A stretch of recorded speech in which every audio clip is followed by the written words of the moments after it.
ഇവിടെയല്ല, കുറച്ചപ്പുറത്ത്.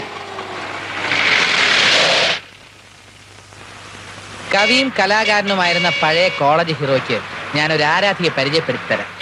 വെയിറ്റ് ചെയ്യൂ.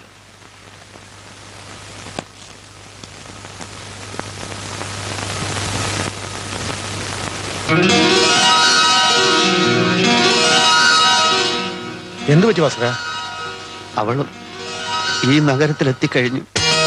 അടുത്തതായി കലാതിലകമായി തെരഞ്ഞെടുക്കപ്പെട്ട സെക്കൻഡ് പ്രീ ഡിഗ്രി വിദ്യാർത്ഥിനി അഞ്ജു രാഘവനെ ആശംസിക്കാനായി കവിയും കലാകാരനുമായ നമ്മുടെ കോളേജ് യൂണിയൻ ചെയർമാൻ KV ഭാസ്കറിനെ ക്ഷണിച്ചുകൊള്ളുന്നു.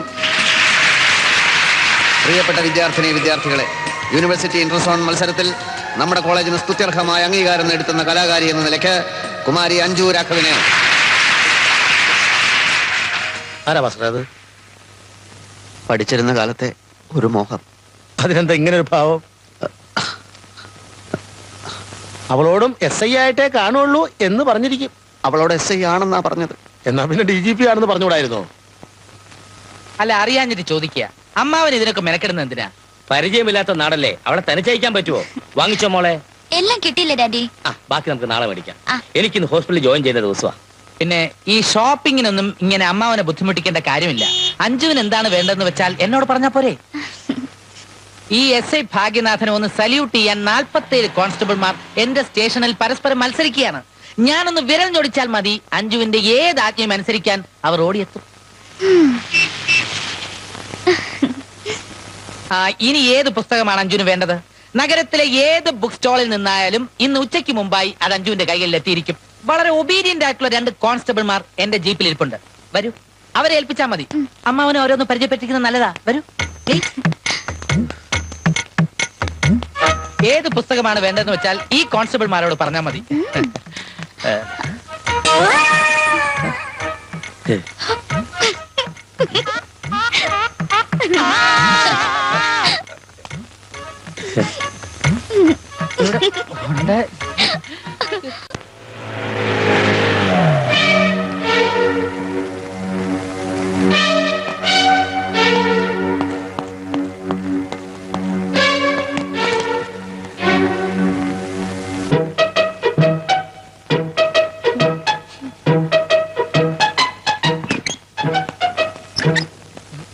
രണ്ടുപേരും അകത്തേക്ക് വാ.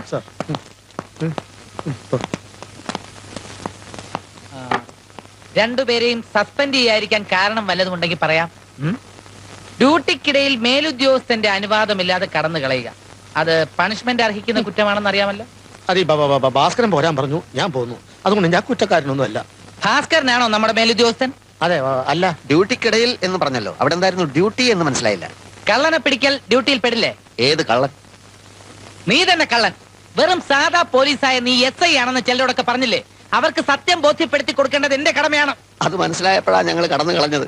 SI സാറേ, ഇതുപോലുള്ള പീറ പണികൾക്ക് തലങ്ങും വിലങ്ങും ഓടിക്കാനുള്ളതല്ല ഡിപ്പാർട്ട്മെന്റ് ജീപ്പ്. ഞങ്ങളെ സസ്പെൻഡ് ചെയ്യും. നേരെ തെളിവ് സഹിതം ഞങ്ങൾ കോടതി കയറും. അധികാര ദുർവിനിയോഗത്തിന് കനത്ത ശിക്ഷ വാങ്ങിച്ചു തന്നില്ലെങ്കിൽ ഭാസ്കരൻ എന്നുള്ള പേര് മാറ്റി എന്നെ ഭാഗ്യനാഥ എന്ന് വിളിച്ചോ. നീ എന്നെ വിരട്ടുകയാണോ? അതെ, വിരളുമെന്ന് ബോധ്യമുള്ളവരെ വിരട്ടുന്നത് എന്റെ ഒരു ഹോബിയാണ്. SI സാറേ, അഞ്ജു താങ്കളുടെ അമ്മാവന്റെ മകളായിരിക്കാം, പക്ഷെ അവൾക്കിപ്പോ വോട്ടവകാശത്തിനുള്ള പ്രായമായി. നമ്മളിൽ ആർക്ക് വോട്ട് ചെയ്യണമെന്ന് അവള് തീരുമാനിക്കട്ടെ. ആ വോട്ട് അവൾ എനിക്ക് എന്നേ തന്നു കഴിഞ്ഞു. പക്ഷേ ബാലറ്റ് പെട്ടി തട്ടിയെടുത്ത് നീ കള്ള വോട്ടിന് ശ്രമിക്കുകയാണ്. അന്ന് കോളേജ് ഇലക്ഷൻ എന്നെ തോൽപ്പിച്ചതുപോലെ. ഇനി ഞാൻ അതിനെ സമ്മതിക്കില്ല. നമുക്ക് നോക്കാം. തൽക്കാലം ഇന്ന് ഞങ്ങൾക്ക് വല്ല ഡ്യൂട്ടി ഉണ്ടെങ്കിൽ പറ. ഡ്യൂട്ടി ഉണ്ട്. അട്ടിപ്പറ്റ വരെ പോണം. എന്തേ? അല്ല, വാഹനങ്ങളൊന്നും പോകാത്ത സ്ഥലമാണല്ലോ സാറേ അച്ചിപ്പട്ട. അതുകൊണ്ടെന്താ, 20 കിലോമീറ്റർ നടന്നാ പോരെ. പോലീസുകാരെ സ്ഥിരമായി ഉപദ്രവിക്കുന്ന ജെയിംസ് എന്ന ഗുണ്ടയുടെ പേരിൽ ഒരു തല്ല് കേസുണ്ട്. കയ്യോടെ പോയി അവനെ കൂട്ടിക്കൊണ്ടുവരണം. അതിന് ഒരാൾ മാത്രം പോയാൽ പോരെ സാർ? ശരിയാ, നീ മാത്രം പോയാ മതി. Proceed. Proceed, I say.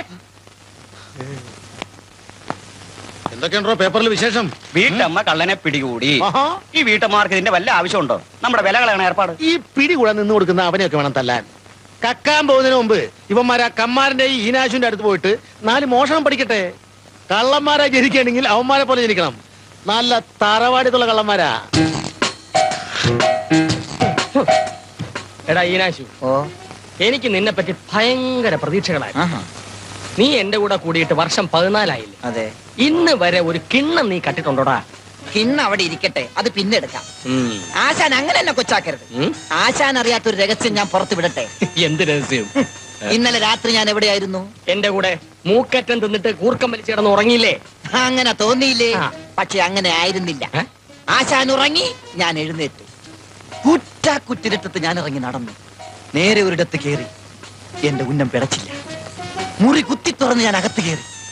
ഭീമാകാരനായ ഒരു ഗോദറേജ് അലമാര. തന്ത്രം ഉപയോഗിച്ച് ഞാൻ അലമാര തുറന്നു. നേരോ? അമ്മയാണ് സത്യം. എന്നിട്ട് ആ അലമാര കാര്യമായിരുന്നു. ഞാൻ നോക്കുമ്പോൾ വേറൊരു ഗോദറേജ് അലമാര. അതും ഞാൻ തുറന്നു. വിശ്വസിക്കാൻ പറ്റിയില്ല. അതും കാലിയായിരുന്നു. ഞാൻ വിട്ടില്ല ആശാനെ. നോക്കുമ്പോ ഒരു മുട്ടൻ അലമാര ചാരി വെച്ചിരിക്കുന്നു. അത് തുറന്നപ്പോഴേ കാലി. എടാ, പഴയ കാലമല്ല ഇത്. നമ്മളെപ്പോലുള്ളവരെ പേടിച്ച് ഇപ്പൊ എല്ലാവരും ബാങ്കിലെ ലോക്കറുകളിലാണ് പണവും സ്വർണവും സൂക്ഷിക്കുന്നത്. അതല്ല ആശാനെ, പിന്നീടാണ് മനസ്സിലായത് അതൊരു ഗോദറേജ് അലമാരയുടെ ഷോറൂമായിരുന്നു. ആണോ? എന്നാ ഒരു 2-3 അലമാരെങ്കിലും നിനക്ക് പൊക്കിക്കൊണ്ട് വരായിരുന്നില്ലടാ കള്ള പരീക്ഷ. എന്നിട്ട് വേണം കള്ളൻ ഇനാശു അലമാര വീണ് ചത്തുന്ന് പേപ്പറിൽ ഓ, വരാൻ. അത് ശരിയാണല്ലോ. ആശാൻ എന്നെ കൊന്നേ അടങ്ങുമല്ലോ. അയ്യോടാ, അങ്ങനെ യാതൊരു ഉദ്ദേശവും എനിക്കില്ലടാ. ഇല്ലേ? എനിക്കറിയല്ലേ ബാബാ? എന്നാ വയ്യേ. ഈ ഒളിച്ചോട്ട കേസും വാണിപ്പ കേസും ഇലക്ഷൻ ഡ്യൂട്ടി നോക്കി നോക്കി പോലീസുകാരുടെ അടപ്പളായി. നമസ്കാരം. നമസ്കാരം നമസ്കാരം. ഇതാ സാറിന്റെ പതിവ് കോട്ട, ബിസ്ക്കറ്റും കടലയും. ഇതാ സാറിന്റെ സിഗരറ്റ്. ഇതാ സാറിന്റെ അമ്മച്ചിക്ക് മുറുക്കാൻ. എന്റെ ഈശോയെ, ഈ കമ്മാരന് ആഴ്ചയിലൊരിക്കൽ വന്ന് ഒപ്പിടുന്നതിന് പകരം ഡെയിലി വന്ന് ഒപ്പിട്ടിരുന്നെങ്കിൽ എത്ര എത്ര പൊതികൾ കിട്ടിയാലേ. എവിടെന്നെങ്കിലും പൊക്കിയിട്ട് വേണ്ടേ ഇതൊക്കെ ഇവിടെ കൃത്യസമയത്ത്. കമാരു അനിയ പോയി ഒപ്പിട്ട് വാ. കേട്ടാ കൈ. എടാ, അന്തസ്സുള്ളവര് ആഴ്ചയിലൊരിക്കൽ വന്ന് ഒപ്പിട്ടിട്ട് പോണത് കേട്ടോ. നിനക്കെന്നോട്ട് ആയിക്കൂടാ. സർക്കാരിന്ന് ശമ്പളവും പറ്റി സാധുക്കളെ ഇടിച്ചു നിരത്താനുള്ള ആലോചനയാണല്ലോ. പഴയ പണിയൊന്നും വീണ്ടും തുടങ്ങിയിട്ടില്ലല്ലോ? ഇല്ല സാർ, ഞാനിപ്പോ ഒരു പുതിയ മനുഷ്യനാണ്. 100% സൽസ്വഭാവി. പവർ കട്ടും ലോഡ് ഷെഡിങ്ങും ഒക്കെ കൂടി വരുന്ന സമയമാണ്. വേണ്ടാത്ത പണിക്ക് വല്ലതും പോയാൽ ഇടിച്ചതിന്റെ പരിപ്പളക്കം മനസ്സിലായോ? ആ, ഒപ്പിട്ടിട്ട് പൊക്കോ. Hello, S I here. എന്താടാ കൊച്ചാപ്പി? എടാ, ഉച്ചയ്ക്ക് കറി എന്താണ് വേണ്ടതെന്ന് ഇപ്പോഴാണോ വിളിച്ചു ചോദിക്കുന്നത്? രാവിലെ നിനക്ക് എന്തായിരുന്നു പണി? ആ, ശരി. ഞാന് കോൺസ്റ്റബിളിന്റെ കയ്യിൽ ഒരു കോഴി വാങ്ങിച്ചു കൊടുത്തു വിടാം. കറിയോ ഫ്രൈയോ എന്താണെന്ന് വെച്ചാ ഉണ്ടാക്ക്. ആ, പിന്നെ അയാളുടെ കയ്യില് ആ TV കൂടെ കൊടുത്തയക്കണം. TV അല്ലടാ, TV റിപ്പയറിങ്ങിന്. ആ, ശരി. ഒപ്പിട്ടില്ലേ? പിന്നെന്താടാ?